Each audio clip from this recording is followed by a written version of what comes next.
Hello, welcome to Daily Wellbeing with Gemma. So we've been in lockdown for some time now, and you might find that it's kind of emphasised conflicts with the people that you're around. If you're with people for a long time, tensions might rise a little bit, and so the way you're communicating with each other is really important to make sure that things don't escalate and you can solve problems in a harmonious way. So I want to talk a little bit about I statements. But first, let's have a look at what not to do and a little bit about why. So I've got some common examples that might come up here. Things like, you made me angry, you are always late, you don't care.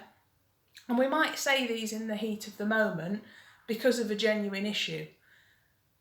And they might not help the situation because you statements tend to put the other person on the defensive, and they're more interested in justifying themselves or arguing against the issue than actually trying to solve it.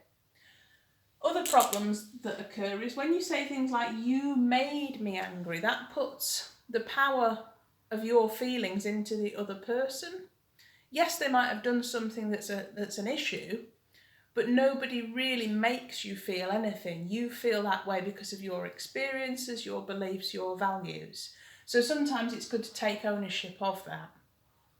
Saying things like you're always late could be generalising, and labelling people you don't care, that might just be your interpretation based on your understanding of a situation.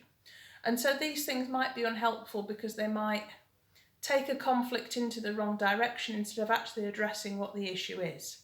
So I statements are a way of flipping things around a little bit so that you're really expressing what's going on for you and what you need. So you'd start, instead of with you, with I, and then normally what you're feeling. When, so talking about the behaviour that causes that or the situation that causes that. You might want to explain it with a because, and then maybe an I need or I would like.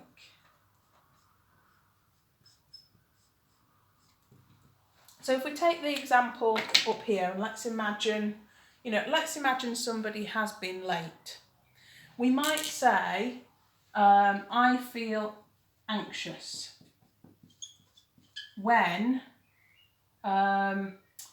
we don't leave on time or when we are late for things.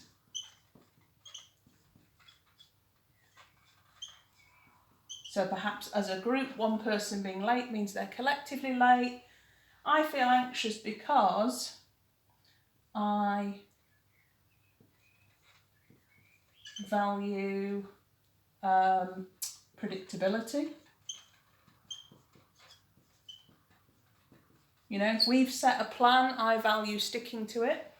I need or I would like for us to be better at timekeeping, or I would like you to let me know if you think you're going to be late, or I need us to build in some wiggle room so that we're not going to be late in future, whatever it is. With the you made me angry, I've not put in a reason for this one, so you could make it up. It might be, I feel angry when there's a pile of washing up in the kitchen because I'm like to keep a proud home, or because it feels like it might be down to me to do it. I would like or I need us to share this work out equally, or I need us to come up with a system for making sure it gets done in good time.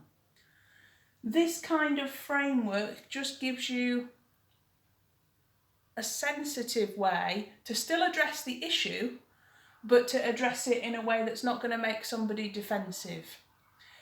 You have to be a little bit careful that you don't accidentally go into a you statement. So you could say, I feel like you're always late, and that would be unhelpful. You have to make sure you're explaining your own feelings words rather than just saying I feel and then labelling them.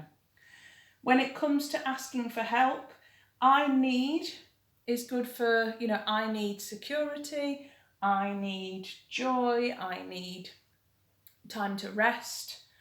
But it wouldn't work well if you said, I need you to do da da da da da. Being demanding about it could escalate the conflict. So if you're actually making a request saying I would like or it would help me if, gives that person the option to then enter into a dialogue with you about what to do to solve the issue. So next time there's a little bit of an issue, feel free to try this out and just see if it changes the nature of the conversation. It should allow everybody to express themselves a little bit more openly, but focus on solutions and outcomes rather than the you statements, which kind of lean towards blame and why things have happened and don't necessarily move forwards. So I hope that's really useful. I'd love to hear how you get on with it, and I'll see you next time. Bye.